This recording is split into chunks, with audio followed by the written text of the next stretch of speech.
अस्सलाम वालेकुम मेरी प्यारी इख्वात, क्या आपके साथ कभी ऐसा हुआ है कि आप वज़ू के लिए नल के पास खड़े हो और अचानक एक नन्ही सी आवाज़ आपके कान में सरगोशी करे? क्या आपने वाकई अपना चेहरा 3 बार धोया था, या क्या आपके बाजू पर कोई जगह खुश्क रह गई है? ये बेचैनी, ये परेशान कुन एहसास, यही वसवसा है। ये हम में से बहुत से लोगों के लिए एक आम जदोजहद है। लेकिन क्या हुआ अगर मैं आपको बताऊं कि आप अकेले नहीं हैं और हमारा खूबसूरत दीन इस्लाम बराह रास्त कुरान और सुन्नत से वाज़े ताकतवर हल पेश करता है। मेरे साथ बने रहे, क्योंकि आज हम इन वसवसों को हमेशा के लिए खामोश करने जा रहे हैं। वसवसा क्या है?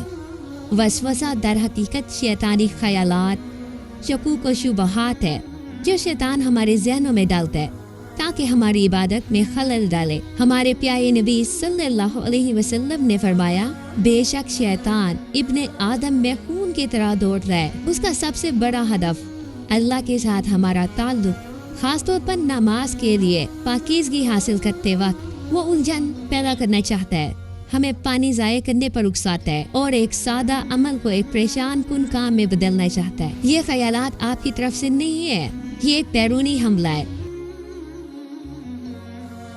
एक दिन वजू करते वक्त उन्हें बार बार शक हो रहा था कि क्या उन्होंने अपने पाँव सही तरह से धोए हैं। उन्होंने 5, 6, 7 बार धोए और मजीद मायूस होती गई। उनकी दादी ने उनकी परेशानी देखकर नरमी से कहा, मेरी प्यारी बेटी, नबी सल्लल्लाहु अलैहि वसल्लम ने हमें सादगी सिखाई है। आपने फरमाया, जब तुम में से किसी को अपनी नमाज में शक हो जाए तो वह शक को छोड़ दे और अपनी नमाज को उस बात पर मुबनी करे जिस पर वो यकीन रखता हो।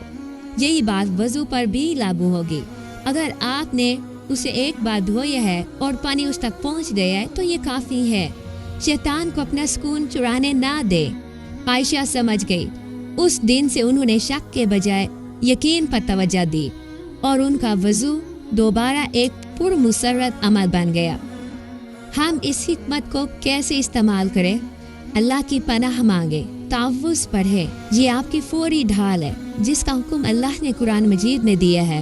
अगर तुम्हें शैतान की तरफ से कोई वसवसा आए तो अल्लाह की पनाह मांगो। बेशक वो सब कुछ सुनने वाला, सब कुछ जानने वाला है। शक को नज़रअंदाज करे, ये सबसे अहम है। नबी सल्लल्लाहु अलैहि वसल्लम ने फरमाया, जब तुम में से कोई अपने आप में कोई शक पाए और उसे मालूम ना हो कि उसने 3 रकअतें पढ़ी है या 4, तो वो शक को छोड़ दे और अपनी नमाज को इस बात पर मबनी करे जिस पर उसे यकीन है। ये असूल वजू पर भी लागू करे। अगर आपको लगे कि आपने कोई जदा छोड़ी है लेकिन यकीनी नहीं है तो उसे नज़रअंदाज करें। यकीन पर अमल करें कि आपने उसे मुकम्मल कर लिया है। दोबारा ना धोए। नबी सल्लल्लाहु अलैहि वसल्लम ने हर उज़ू को 1, 2 या ज़्यादा से ज़्यादा 3 बार धोकर वज़ू किया है।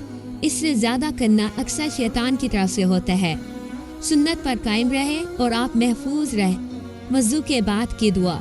वज़ू मुकम्मल करने के बाद कहें, अशहदु अल्ला इलाहा इल्लल्लाहु वहदहु ला शरीका लह व अशहदु अन्ना मुहम्मदन अब्दुहु व रसूलुहु। ईमान का ये इकरार मनफी वसवसों के खिलाफ आपके ज़हन को मज़ीद मजबूत करता है। याद रखें, अल्लाह ताला हमारे लिए आसानी चाहते, मुश्किल नहीं। वसवसा एक आजमाइश है, लेकिन अल्लाह पर हमारे भरोसे को मजबूत करने का एक मौका भी है।